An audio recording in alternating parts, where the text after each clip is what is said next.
Merhaba, bu günləri sizlərə burjua islahatları mövzusunun izahını verəcəm.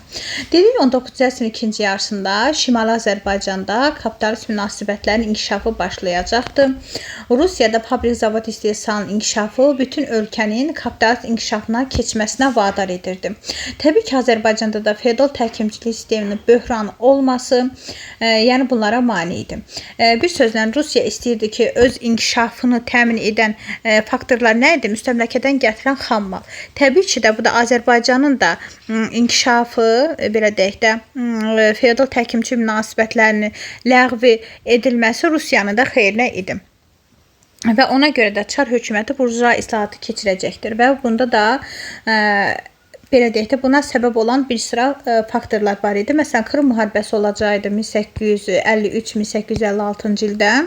Krım müharibəsində artıq Rusiya məğlub olacaq və burada Rusiyanın hərbi texniki cəhətdən geriliyi önə çıxacaqdı. Və təhkimçilik rejiminin çürüklüyünü, daxildəki bütün ziddiyyətlər aşkara çıxacaqdı və Çar hökuməti burjua islahatı keçirəcəkdi və bunun da bir neçə məqsədi var idi. Görək bu məqsədlər nədir? Məqsədlər o idi ki, sosial partlayışın qarşısını almaq, çünki artıq əhali bir saatli bombaya çevrilmişdi. Rusiyanın aqrar ölkəsindən sənaye ölkəsinə çevirmək, feodal təhkimli cəmiyyəti burjua cəmiyyətlə əvəz etmək, inkişafı təmin etmək, inkişafa mane olan amilləri aradan qaldırmaq, ən əsası da burada feodal təhkimçi münasibətləri idi. Çarizm kənddə feodal münasibətləri sarsıtmaq cəhdi. Çar 2. Aleksandr 1855-1881-də 1861-ci ildə belə bir fərman verəcək ki, Rusiyanın mərkəzi əyalətində təhkimçilik hüququ ləğv edilsin. Rusiyanın mərkəzi əyalətlərində təhkimçilik ləğvi haqqında fərman Rusiya bu özünə aiddir 1861-ci ildə. Çar hökumətinin Şimali Azərbaycanda kəndli islahatı keçirməkdə gecikəcəkdir. Bunun da səbəbi onu göstərirdilər ki, güya ki, Rusiyadan fərqli olaraq Azərbaycan torpaqlarında kəndlər arasında sosial ziddiyyətlər o qədər də kəskin deyil və sahibkar kəndlərin torpağa, mülkədara təhkim olmaması idi. Həqiqətən də yadınızda saxlayın ki, uşaqlar, Azərbaycanda təhkimçilik münasibət olmayıbdır. Şəxsən bizdən asıllıq şəxsən olmayıbdır. Yalnız torpağa görə asıllıq olubdur. Ancaq ki, yəni burada deyir ki, o qədər də kəskin deyildi. Ancaq Azərbaycanda məsəl üçün məcburi əmək vardı. Məcburi əmək filan var idi ki, bunlar elə təhkimçiliyin bir növüydü də. Çarın ikinci səbəb nə olacaqdır? Çar hökumətinin Azərbaycanda kəndli islahatının həyata keçirilməsi üçün hələ də iqtisadi şəraitin yetişməməsini bəhanə gətirirdilər. Üçüncü səbəb, yerli feodallarla sıx ittifaqa girmiş Çar hökumətinin islahatlarıyla onları özündən narazı salmaq istəməməsi. Və həmçinin Azərbaycanda 1864-də Balaxanı neft mədənlərində kəndlərin məcburi əməyi ləğv ediləcək və 1865-ci ildə kənd cəmiyyətlərinin ictimai idarəsi haqqında əsasnamə qəbul olunacaqdır. Görək bu 1865-ci il kənd cəmiyyətlərinin ictimai idarəsi haqqında əsasnamədə nə deyirik? Deyirik ki, mülkədarların kəndlər üzərində polis, məhkəmə hüququ ləğv olundu. Uşaqlar, biz mülkədarlara polis və məhkəmə hüququ nə vaxt vermişdik? 1846-1847-ci il islahatları ilə, 1865-ci il islahatı ilə onların əllərindən bu hüququ alacaq. Və seçkili orqan, baxın uşaqlar, seçkili orqanı olan vahid kənd idarəsi yaradılacaqdır. Və 1865-ci il əsasnaməsində mülkədarların kənd idarəsinə müəyyən təsiri qalsa da, amma kəndlər üzərində hakimiyyəti xeyli azaldı. Testlərdə yazır ki, kənd əsasnaməsi ilə ümumiyyətlə kəndlər üzərində təsir qalmadı. Bu səhvdir. Kəndlər üzərində təsir qalmaq, amma hakimiyyət xeyli azalacaq. Bu əsasnamənin bəs məhdud cəhəti nə idi? Torpaqlar yenə bəylərin, ağaların mülkiyyətində idi. Vergilərin ümumi miqdarı dəyişməz qalmışdı. Gəldi 1870-ci ilin kəndli əsasnaməsində Çar 2. Aleksandr 1870-ci il kəndli islahatı keçirməkdə haqqında fərman verəcəkdir. Uşaqlar, bu 1846-cı il, daha doğrusu 1847-ci ilin reskripti, 47-ci ilin islahatı olsun, 1865, 1870 bunların hamısı sahibkar kəndlərinə aiddir. Yadınızda saxlayın ki, bunlar islahatların hamısı sahibkar kəndlərə aiddir. Halbuki 19-cu əsrin ikinci yarısında kəndlərin böyük hissəsi dövlət kəndləri təşkil edirdi. Bu islahatların hamısında dövlət kəndləri kənarda qalacaqdır. 70-in islahatında əsas məsələ toxunacaq torpaq, vergi, mükəlləfiyyət, kəndlərin feodal asıllığından azad edilməsi məsələsi və torpaq sahibləri ilə kəndlər arasında münasibətlər.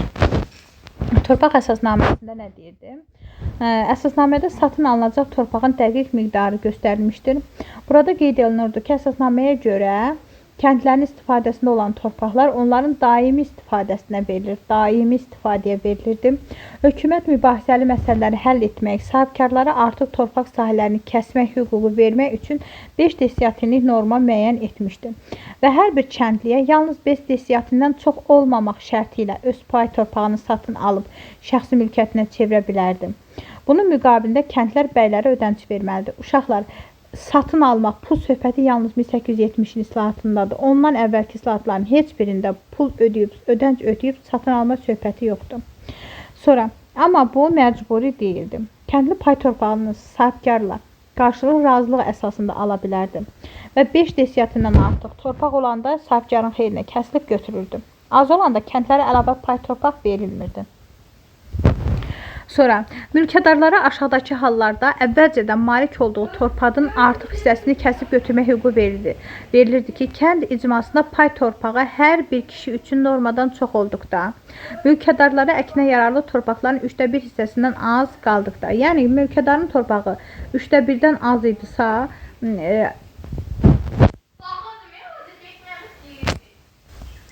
uşaqlar, davam edək. Deyir ki, əgər mülkədarın əkinə yararlı torpaqları 1/3 hissədən az olardısa və yaxud da kətçiyə verdikləri torpaq payı 5 desiyatindən çox olardısa, onun artığını kəsib götürürdülər. Eyni zamanda kəndlinin daimi istifadəsində olan həyətyanı torpağı, meyvə, üzüm bağları, əkin sahələri də onun pay torpağı hesab olunurdu.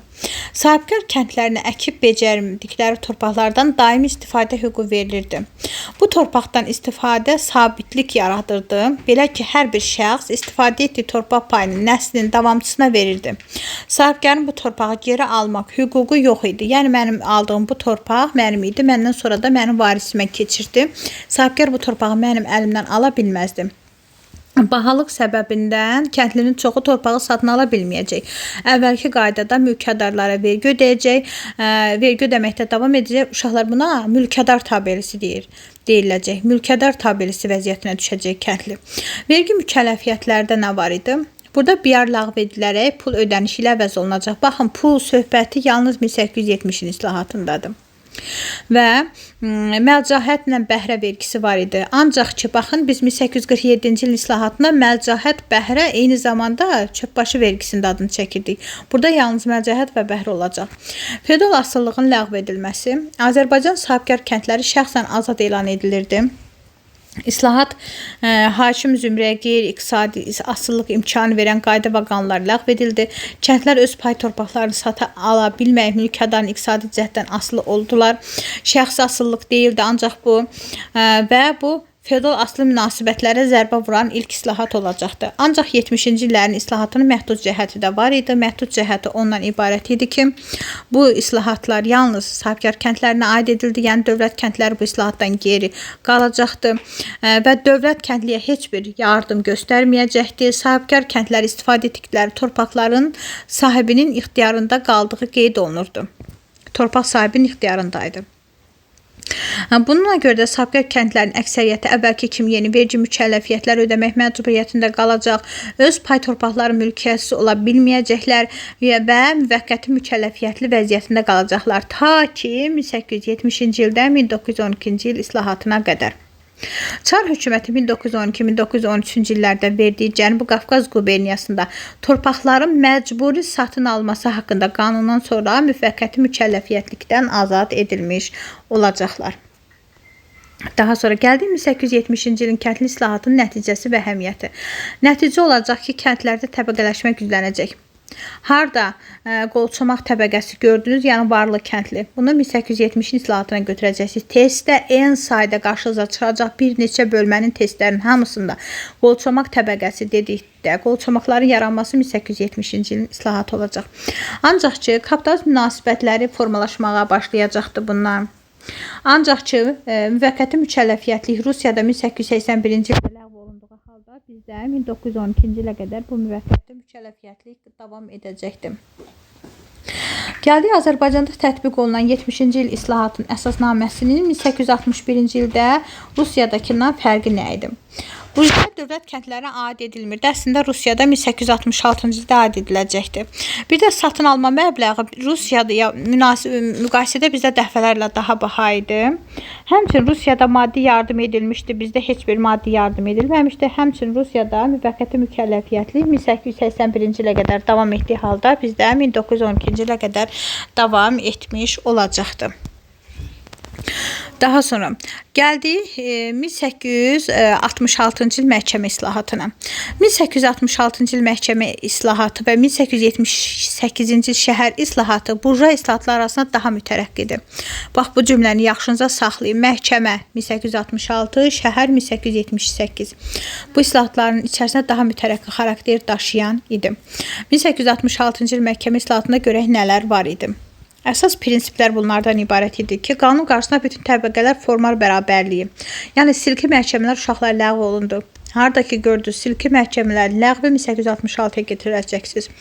Məhkəmələr açıq keçirilirdi, hakimlər müstəqil idi, ittihamçının, müdafiəçinin çəkişməsi var idi. Məhkəmə nizamnamələri haqqında qanunda deməli, məhkəmə hakimiyyəti icra orqanlarından ayrıldı. Məhkəmə nizamnamələri haqqında qanunda məhkəmə hakimiyyəti icra orqanlarından ayrılacaqdır. Və 1866-cı il məhkəmə islahatının mütərəqqi cəhətləri bundan ibarət idi ki, ümumi məhkəmələr yaradıldı. Yəni, bilirim, silki məhkəmələr ləğv olundu, açıq keçirildi. Məhkəmədə vəkillərin iştirakına icazə verildi. Ancaq mənfi cəhəti də var idi ki, bütün zümrələrdən təşkil edilən andi iclasçı məhkəməsi yaradılmadı. Hansı ki, Rusiyada yaradılmışdı, bizdə yaradılmayacaq. Yerli əhalinin məhkəmə hakimi olmasına imkan verilmədi. Hakimlər ancaq Qafqaz canişi tərəfindən ruslardan təşkil edilməli idi. Sonra yalnız rus dilində aparılırdı məhkəmələr. Proses iştirakçıları da tərcüməçi vasitəsilə danışmağa məcbur olurdu. Heç özləri də bilmirdilər ki, orada məhkəmədə bunlara nə deyirlər. Yaxşı söz deyirlər, yoxsa pis söz deyirlər. Buna görə də Andlar Məhkəməsi sübutları dinləmək, qərəzsiz hökm çıxarmaq üçün and içmiş şəxslərdən ibarət məhkəmə orqanı idi. Bizdə Rusiyadan fərqli olaraq təşkil olunmayacaq və bizim də yerli əhalimizin içərisində Fətəlxan Xoyski və Əlimərdan bəy Topçubaşov var idi ki, onlar da gedib xaricdə təhsil alıb gəlib Azərbaycanda vəkillik funksiyasını həyata keçirirdilər. 1866-cı il məhkəmə islahatının Rusiyadan fərqli cəhəti, antlı məhkəmələrin yaradılmamasını deyə bilərik. Sonra Rusiyada hakimlər əhali tərəfindən seçildiyi halda bizdə Qafqaz canişinin tərəfindən ancaq ruslardan təyin olunurdu və xristiyan xalqların nümayəndələrindən təyin olunurdu. Cənubi Qafqazın məhkəmə idarələri üzərində ümumi nəzarəti də canişin həyata keçirirdi. Gəldi şəhər islahatı haqqında. 1878-ci ildə keçirilmişdi.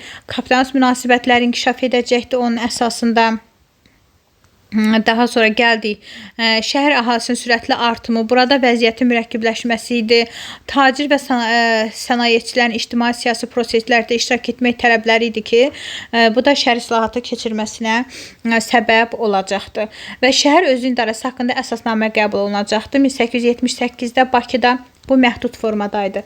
Bir qədər sonra İrəvanda da şəhər özünün idarəsi haqqında əsasnamə tətbiq olundu. Şəhər duması yaradıldı. Bura seçkilərdə yalnız 25 yaşına çatmış, şəhər vergilərini ödəyən, dövlətin müəyyən etdiyi əmlaka malik olan kişilər iştirak edə bilərdi. 1878-ci il şəhər özünün idarəsi haqqında əsasnamə Bakı. Əsasnaməyə uyğun olaraq Bakı şəhər duması və şəhər idarəsi yaradıldı. Uşaqlar, burada şəhər idarəsi icra edici orqanı idi. İcra edici. Başçısı Qlava adlanırdı. Tərkibini qubernator təsdiq edirdi. Şəhər idarəsinin başçısı yalnız rus olmalıdır. İdarənin başçısı. Bir də deyirəm, şəhər idarəsi Dumanın icra edici orqanı idi və başçısı Qlava adlanırdı və tərkibini qubernator, bu idarənin tərkibini qubernator təsdiq edirdi. Baş idarənin başçısını yalnız rus olmalı idi. Bütün işlərdə rus dilində gedirdi. Bakı şəhər dumasının aşağıdakı məhdud səlahiyyətləri var idi. Onlar yalnız vergi rüsumları təyin edirdi. Bazarları açmaq, şəhərin sanitar vəziyyətini təmin etmək, yanğınla mübarizə aparmaq, şəhərin səhiyyə və xalq təhsilinə nəzarət etmək funksiyalarına malik idi. Və tam hüquqlu şəhər özünün idarə hüququ Yezavetpolna Şuşadadır. Məhdud hüquqlu Lənkəran, Nuxaquba və Şamaxıda hesab olunurdu. Belə uşaqların 1860-70-ci illərin islahatları ümumiyyətlə burja xarakterli islahatlardan hesab olunur. Uşaqlar, dərs izahımız bu qədər. Ümid edirəm ki, sizlər üçün faydalı oldu.